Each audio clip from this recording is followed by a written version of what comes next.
देश में आम चुनावों का बिगुल बज गया है। सभी राजनीतिक दल अब इस कवायद में जुट गए हैं कि कैसे उनके खाते में जो गठबंधन के तहत सीटें आई हैं उन पर अपना परचम लहराया जाए। चाहे यहां पर वे राजनीतिक दल हों जो इंडिया गठबंधन का हिस्सा है, चाहे यहां पर वे राजनीतिक दल हों जो एनडीए गठबंधन का हिस्सा है। ऐसी में इसी तरह एनडीए गठबंधन का हिस्सा है रामविलास लोजपा, चिराग पासवान, जिन पर भरोसा जताते हुए, जिन्हें बिहार का भविष्य बताते हुए भारतीय जनता पार्टी ने, खुद प्रधानमंत्री नरेंद्र मोदी ने कहे तो बिहार में 5 लोकसभा सीटें दे दी, जबकि माना यह जा रहा था कि चिराग पासवान को 1 से ज्यादा सीटें नहीं मिलने वाली है। वही यहां पर चिराग पासवान ने बीते शनिवार को उन 5 लोकसभा सीटों पर अपने प्रत्याशियों की सूची भी अंतिम रूप यहां पर दे दिया सूची को, और जो यहां फाइनल लिस्ट जारी की उसमें एक नाम देखने को मिला अरुण भारती का। यहां चिराग पासवान के जीजा जो लंबे वक्त से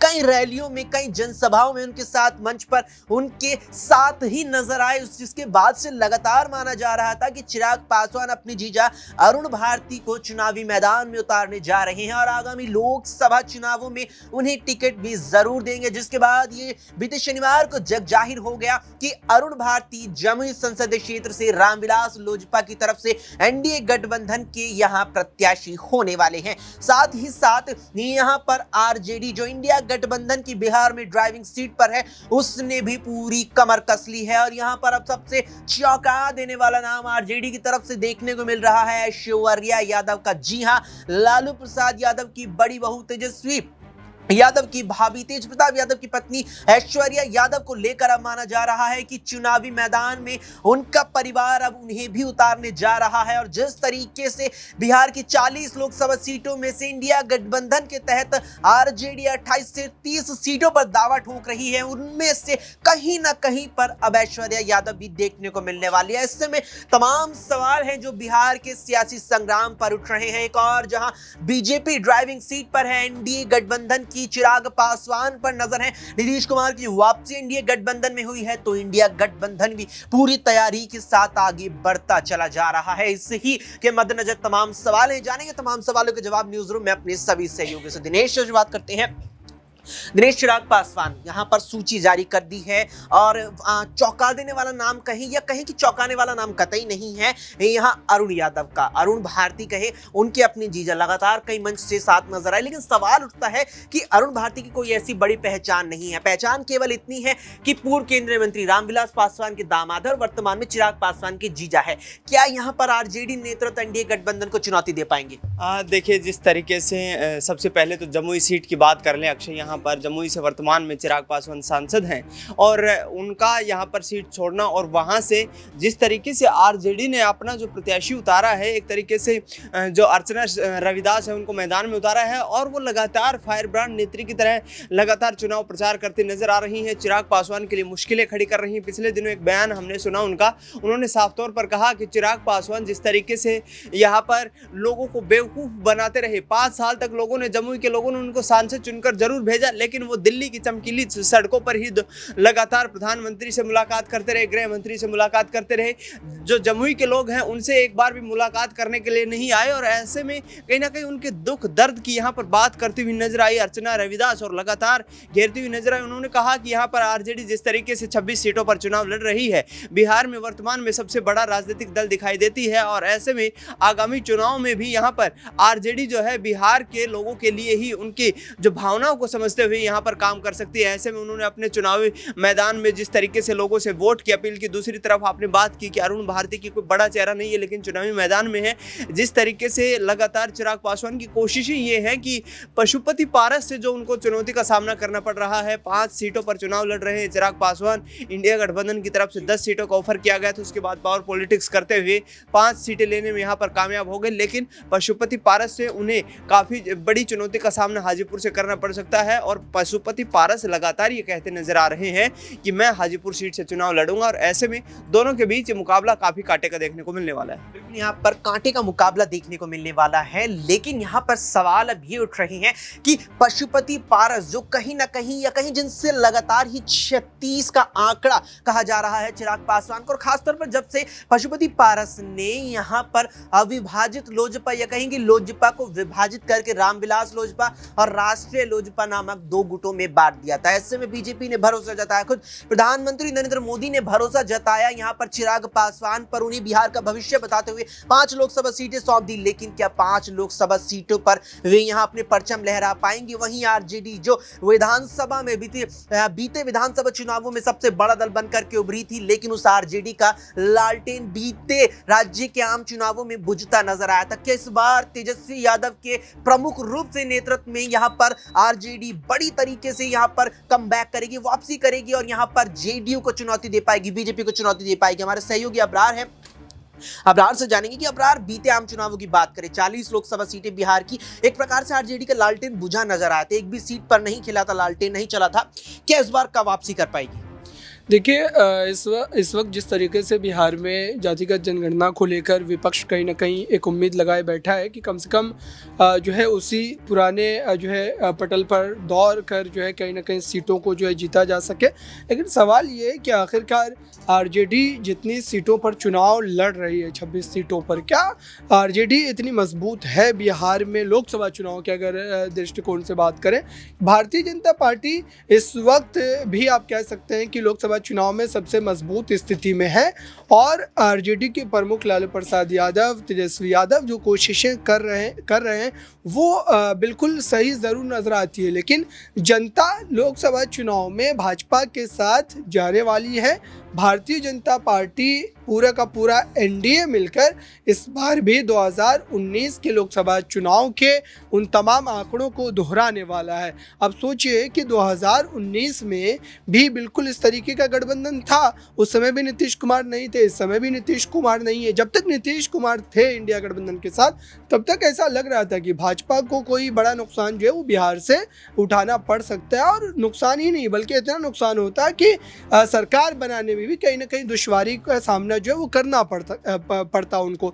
लेकिन जिस ढंग से नीतीश कुमार ने पाला बदला, उसके बाद से तो बिल्कुल खेल तय है कि आरजेडी हो या कांग्रेस हो या फिर अन्य सीपीआई सीपीएम दल के जो प्रत्याशी हैं वो किसी भी तरीके से वहाँ पर अपनी जीत जो है सुनिश्चित नहीं कर पाएंगे।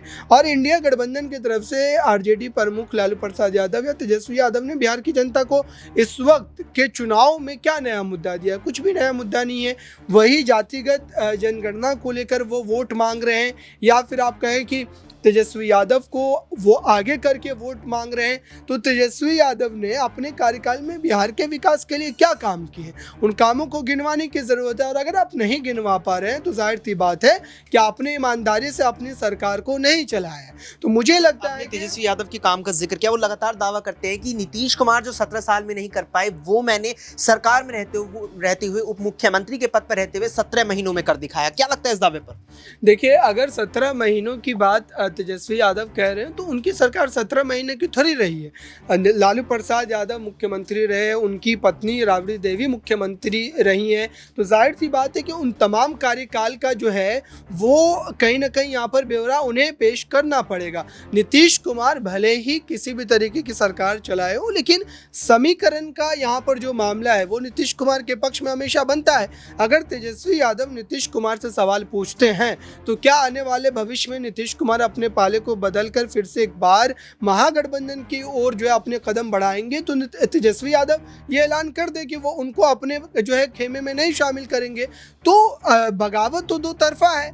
तेजस्वी यादव भी अपना मौका परस्ती वाला सियासत जो है यहाँ पर दिखा रहे हैं। तो मुझे लगता है कि कुल मिलाकर के बिहार की जनता के साथ विश्वासघात हो रहा है, या वो तेजस्वी यादव करें या नीतीश कुमार करें। तो इस वक्त बिहार की जनता कहीं ना कहीं फिर से एक बार जो है मुझे लग रहा है है, जो मैं अपने अनुमान के हिसाब से बात करूं, भारतीय जनता पार्टी एनडीए के साथ जाने का फैसला करेगी और एनडीए में जो ये तमाम जो दलित या फिर अल्पसंख्यक पिछड़ों की जो राजनीति करते हैं, चाहे वो मुकेश सहनी हो, चिराग पासवान हो या फिर जीतन राम मांझी हो, ये तमाम के तमाम अगर भाजपा की नीतियों से विरोध रखते हैं तो वो आज एनडीए के साथ क्यों हैं, ये एक बड़ा सवाल है। तो ये धोखा दे रहे हैं अपने समाज को, अपने जो है तमाम लोगों को जो उनके लिए वोट करते हैं। ये फिर आप देखिएगा विधानसभा चुनाव में फिर से एक बार अपने पाले को बदलेंगे।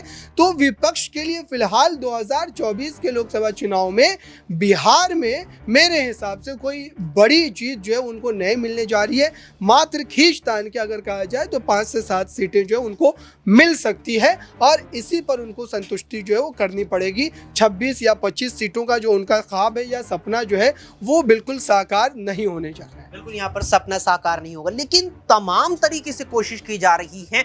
आरजेडी ने, लालू प्रसाद यादव की तरफ से चर्चा है कि अपनी बड़ी बहू ऐश्वर्या यादव को चुनावी मैदान में यहाँ पर लगभग उतार सकते हैं। कभी भी उनके नाम का किसी भी एक सुरक्षित सीट से ऐलान किया जा सकता है। ऐश्वर्या यादव का जिक्र है प्रज्ञा, क्या परिवार के सदस्य को आगे लाना, राजनीति में कोई अनुभव नहीं है, लगातार चर्चाओं में बनी हुई है ऐश्वर्या यादव, क्या आरजेडी एक सीट इसके जरिए यहाँ पर महिला कार्ड खेलकर अपने खाते में कर सकती है? बिल्कुल क्यों नहीं। देखिए, आप जिस तरीके से अगर देखेंगे, आरजेडी ने अभी हाल ही में एक ऐसा निर्णय लिया है पूर्णिया सीट को लेकर, किस तरीके से बीमा भारती और पप्पू यादव के बीच तगड़ी भिड़ंत देखने के लिए मिल रही थी, लेकिन आरजेडी ने एक ऐसा फैसला सुना दिया जिसने हर किसी को हैरान कर दिया। यहाँ पर मीसा भारती को टिकट देने की बात जिस तरीके से पूर्णिया सीट पर कर दी गई है, तो कहीं ना कहीं इस चीज को आरजेडी बहुत अच्छे से जानती है कि जो महागठबंधन तैयार किया है, आने वाले समय में तमाम सहयोगी दल उन्हीं की मुश्किलें बढ़ाएंगे। जैसे इस वक्त नीतीश कुमार की मुश्किलें उनके सहयोगी दल बढ़ाते हुए नजर आ रहे हैं। आप देख लीजिए, चाहे यहाँ पर अगर हम बात करें जिस तरीके से पशुपति पारस हैं, चिराग पासवान है, ललन सिंह हैं और भी तमाम विधायक ही यहाँ पर पार्टी के, जिस तरीके से बीमा भारती भी जेडीयू को छोड़कर आरजेडी में शामिल हुई। तो अगर इस चीज को देखते हुए नीतीश कुमार अपने करीबियों को टिकट दे रहे हैं तो आखिरकार आरजेडी ये चीज क्यों ना करे। और आरजेडी को तो डर भी है कि उनके जो विधायक हैं वो कहीं ना कहीं लोकसभा चुनाव के बाद एनडीए में शामिल हो सकते हैं और सिलसिला जो है वो देखा ही जा रहा है लगातार। तो ऐसे में परिवार के लोगों को इसीलिए टिकट दिया जा रहा है आरजेडी की तरफ से, ताकि सीटों को अपने पास रखा जा सके। और यही चीज चिराग पासवान भी तो कर रहे हैं, 5 सीटों की मांग की, लेकिन हर किसी के मन में सवाल ये था, इकलौते सांसद है, 5 सीट कैसे जीतेंगे। लेकिन आप ये देखिए किस तरीके से वो अपने बहनोई को टिकट देते हुए नजर आते हैं जमुई से, और ये भी कहा जा रहा है कि उनकी करीबी है कई और जिन्हें यहाँ पर टिकट देने की बात हो रही थी। तो कहीं ना कहीं ये जो चीजें हैं, बिहार की जो सियासत है वो कहीं ना कहीं पूरी तरह से परिवारवाद पर टिकी हुई है और इस चीज का सबसे ज्यादा जो फायदा है वो इस वक्त आरजेडी उठा रही है। यहाँ पर परिवारवाद की सियासत, अब क्या इस परिवारवाद में क्या ऐश्वर्या यादव, क्या लालू प्रसाद यादव के नाम पर तेजस्वी यादव आगे होंगे? यहाँ पर तेज प्रताप यादव भी साथ में मंच पर दिखाई देंगे। अगर यहाँ पर चुनावी मैदान में ताल ठोकती है तो क्या वहां पर आरजेडी का लालटेन जल पाएगा या फिर कमल उन पर भारी पड़ जाएगा? क्या कुछ इस पर आपकी राय है? कमेंट बॉक्स में हमें कमेंट करके जरूर बताएं। फिलहाल के लिए इस पेशकश में इतना ही। देश और दुनिया की तमाम खबरों के लिए आप देखते रहें SPN 9।